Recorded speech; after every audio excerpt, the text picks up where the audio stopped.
Welcome to the Daily Decant, your 5-minute briefing on the world of wine. Each episode delivers practical insights to help you choose, order, and talk about wine with more confidence in everyday social settings. Let's get into today's Decant. It's a new week, and this week is inspired by an upcoming trip I'm taking this month, and we are about to spend 5 days in a single region that has come up repeatedly on the show. During Cabernet week, when we started to cover the Super Tuscan Rebellion, during Merlot week, when we talked about the Maceto, during the Everyday Drinker, when we covered Barbera and the broader Italian landscape. But Tuscany has never had its own week, and that changes today. This is Tuscany week, and we're going to cover a region that's simultaneously one of the oldest and most traditional wine cultures in Italy, and one of the most deliberately, productively rebellious. The history first, because in Tuscany, the history is not decorative, it's the wine. Evidence of viticulture in the region dates back to the Etruscan civilization over 3,000 years ago, predating the Roman occupation that systematized wine production through the Italian peninsula. By the medieval period, Tuscan wine had become a significant trade commodity, with Florentine merchants exporting wine across Europe. The Antinori family, which we will discuss on Thursday in the context of the Super Tuscan Revolution, has been making wine in Tuscany since 1385, over 26 generations of continuous winemaking from a single family. That's not a New World wine region finding its footing. It's a civilization that's been refining its relationship with wine for longer than most nations have existed. The geography. Tuscany is a large, diverse region of central Italy, and its wine country is concentrated in the hilly interior between Florence and Siena, with additional zones spreading towards the Tyrrhenian coast.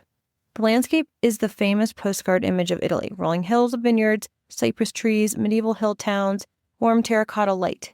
But underneath the beauty is a specific combination of elevation, soils, and climate that makes the region uniquely suited for its dominant red grape. The hills provide altitude that moderates what would otherwise be a very warm Mediterranean climate. The predominant soils, a mix of galestro, a friable limestone clay schist, and abruzze, a harder, more compact clay lime soil, are both well-draining and mineral, stressing the vines productively and building concentration and aromatic complexity.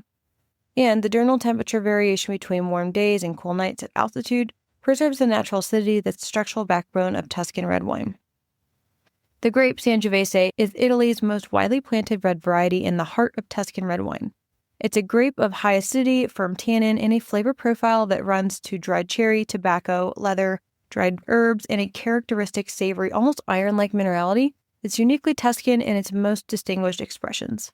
It's not an easy grape. It ripens late, it's sensitive to site and vintage, and in the wrong hands or the wrong place, produces thin, angular, astringent wine.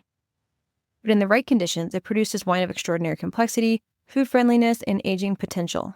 3 great expressions of Sangiovese in Tuscany are Chianti Classico, which we will cover tomorrow, Brunello di Montalcino, which we will cover Wednesday, and Vino Nobile di Montepulciano, which we will cover Friday.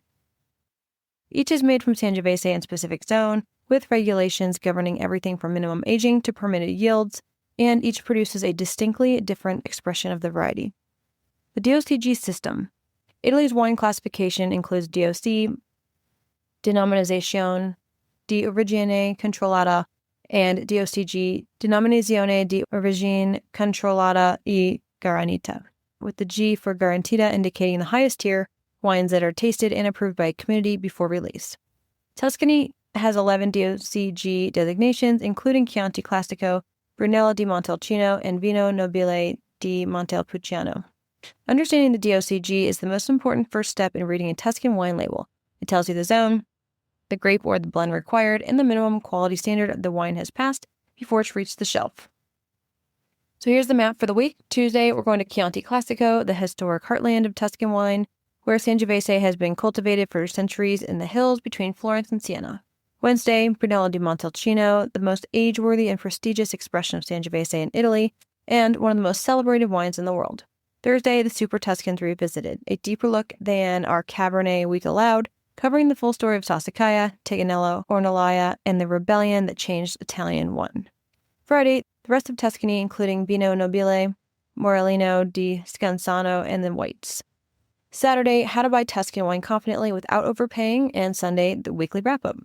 All the threads that connect all of it, Sangiovese, a single grape variety that across all different soils, different elevations, and different regulatory frameworks Produces wines ranging from an approachable $15 everyday red to one of the most age-worthy and celebrated bottles on earth. That range within a single variety is one of the things that makes Tuscany so endlessly compelling to explore.